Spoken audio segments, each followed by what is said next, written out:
The announcement of the reopening of these sugar estates comes mere weeks after the government began paying retrenched sugar workers their severance benefits. Minister Winston Jordan, in an interview on Thursday, said that it is the view of the administration that the value of the estates would not diminish once they are functional.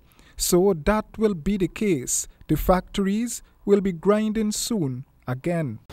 If they are closed or mothballed, the interest of the investor and how much you will be able to get from a buyer may be considerably less. So the thinking is to reopen these estates, to keep them in motion, so to speak. In the case of Enmore and Skeldon, I understand that there's some canes there that could be ground to produce mostly molasses. Since closing the estates, the government has been subjected to a thrashing from the parliamentary opposition and sugar workers.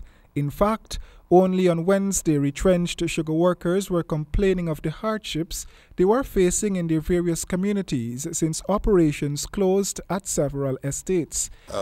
The special purpose unit of NICEL is in discussions with a bank to seek short-term financing to get these two operations going for the short term, even as they pursue the parallel operation of getting the estates valued and attracting a buyer.